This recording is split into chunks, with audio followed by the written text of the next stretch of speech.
Welcome to the Taylor Family Odyssey, a century of migration, resilience, and reinvention. This video explores the journey of the Taylor family across the American West. The story begins with roots in the heartland. George W. Taylor moved to Gentry County, Missouri, where Richard James Stubbins, an immigrant from England, also settled. Their children would eventually marry. John William Taylor and Sarah Ellen Stubbins united in Missouri in 1883, forging a new generation. Their first two children, Cecil Pearl and Ida May, were born in Gentry County. This is a photo of Sarah Ellen and John in Saguache, Colorado, around 1889, with their third child, Cora, on the way. Around 1885, John and Sarah moved their young family west to the Colorado frontier, settling in the Rocky Mountains. John worked as a carpenter. The family grew with 6 more children, born during their time in Colorado. This photograph shows the Taylor children around 1908. Their time in the high country was marked by both academic achievement and community involvement. While some children, like Ida May, achieved academic success, becoming the valedictorian of her high school class, the family also faced harsh realities, enduring the loss of 2 infant children, George and Rose. A fateful turning point arrived with the new century. The family moved to Wichita, Kansas, around 1908. In 1913, John William Taylor died, leaving Sarah a widow at 47, which catalyzed the dispersal of the next generation. This picture captures the family in their first year in Wichita, about 1909.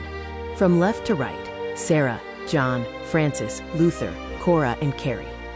Wichita became a hub where the Taylor brothers, Luther Stanley and Francis William, built their lives. Luther became a plumber, and Francis worked as a newspaper printer. The Taylor sisters forged their own paths, often through education.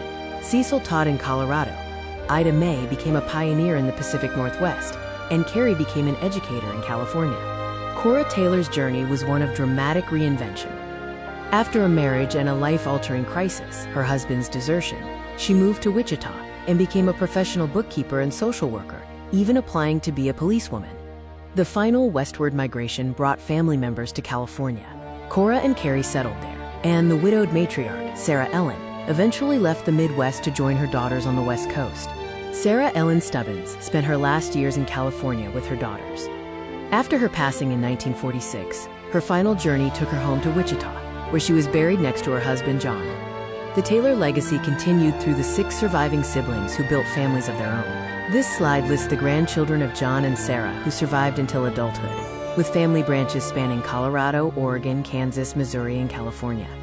This timeline shows the passing of the generation of John and Sarah's children, summarizing the deaths of the 6 siblings who survived to adulthood, with the last passing in 1979. The Taylor family story is an American tapestry, showing migration from the heartland to the coast.